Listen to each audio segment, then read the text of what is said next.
Sa halip na siya bilang mambabatas ay mag-initiate ng investigasyon dito sa Maleta, dinimanda niya yung nagsusumbong ng Maleta. Yang si Rizon Tiveros. Oh. Ang dakilang retokada. Can you imagine, nung 2022, nag-file yan ng bill sa Senado to decriminalize libel. Oh, documented yan. Pagkatapos, ngayon, nung sinabi na Batikos, ang dami niyang dinimanda ng libel. Oh, hindi ba? Hypocrisy of the highest level yan. Oh. Yan ang ginagawa. Ang daming demanda ngayon. Ngayon lang ako nakakakita ng napakaraming demanda na mga mamamahayag, even ordinary citizens. Si Mike Defensor, yung dahil sa 18, pinatatawag sa makalawa sa NBI. Hindi ba pananakot yan? Yang Gabriela, can you imagine ang kapal ng mukha nitong mga taong ito?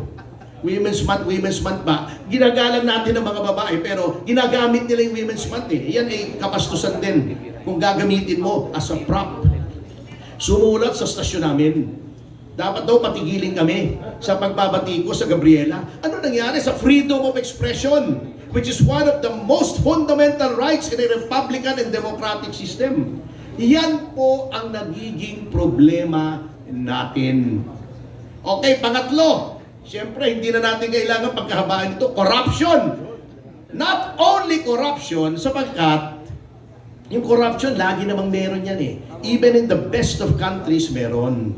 Pero, dapat, kung may anomalya at may skandalo, to retain the trust of the people in government, iniimbestigahan, at hindi lang iniimbestigahan, honest to goodness, yung sincero, hindi yung bukang bibig, hindi pabalat bunga, hindi pakitang tao, hindi maggagawa ka ng ICI na independent, pero kapag anak mo na ang haharap, behind closed doors na.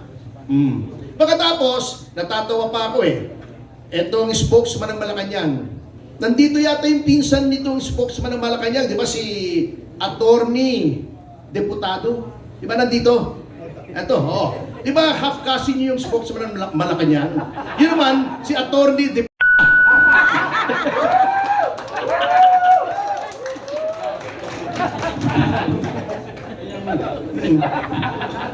half cousin niya. Anyway, can you imagine yung sitwasyon na yan? Pag sabi ba naman, Independent Commission on Infrastructure, pero sabi, nag-submit ng report sa Malacanang at dire-review daw ng Malacanang. Akala ko ba independent?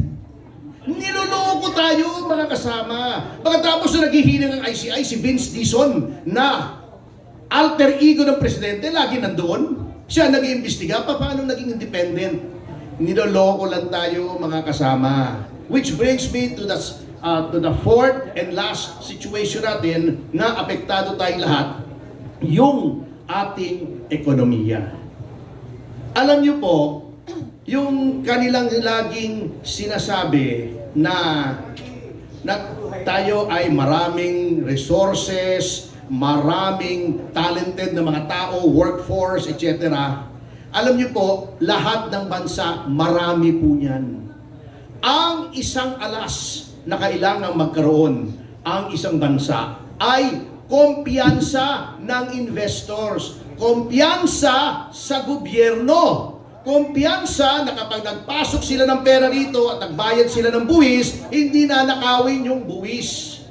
Papaano magkukumpiyansa kung yung flood control, sinong papasok na ulong investor dito sa Pilipinas kung puro baha dahil ninanakaw yung flood control? Kung ang mga tao mahihirap, hindi matrain, yung educational system natin masama. Dahil inuuna yung infrastructure. Can you imagine? Yung 2025 nagpalusot pa. Ayon sa konstitusyon, ang dapat pinakamataas na budget ay ang edukasyon. Ginawa nila ang pinakamataas ay DPWH para marami silang nakawin. Nagpapalusot pa. Pati yung budget noong PNPA at saka ng PMA nilagay sa education, DND yun, at saka DILG. Yan po ang problema. Kaya po, nakakahiya ang growth rate ng Pilipinas. Alam niyo po yung mga Vietnamese, 50 years ago nagpapatayan sila. Ngayon, anong growth rate nila? 7.6%. Tayo, 3.3. 3.3! Kulela tayo! Ang nakatalo lang sa atin, Myanmar. Can you imagine? Baka matalo pa tayo niyan next year pag hindi tayo nagbago At saka, Lao. Laos yun Pero yun lang ang nakatalo sa atin. Yun lang ang natalo natin na growth rate. Bakit? Kasi walang pumupuntang turista bukod sa ang perception ay mataas ang kriminalidad na totoo naman ay ang pinopromote yung mukha ng tourism secretary. Ano pakialam ko naman kung ako taga-China o taga-Thailand pupunta sa Pilipinas para tingnan yung mukha ni Frasco. Anak ng teteng naman, hindi naman yun ang pinunta ko rito Yun po ang problema, wala pong kumpiyansa. Kaya naghihirap ang ating bayan, dinadaan pa sa lokohan. Naghihirap na tayo, nagparty pa bago pumunta sa New York. Bago pumunta sa New York, ang balita ko, 2 pang jet ang dala. Bukod dun sa official jet, dala pa yung jet na ginamit para dalhin si Tatay Digong sa Netherlands, parang backup. Ang tindi, Hindi bali yung sasakyan mo, may backup. Ito, aeroplano mo, may backup.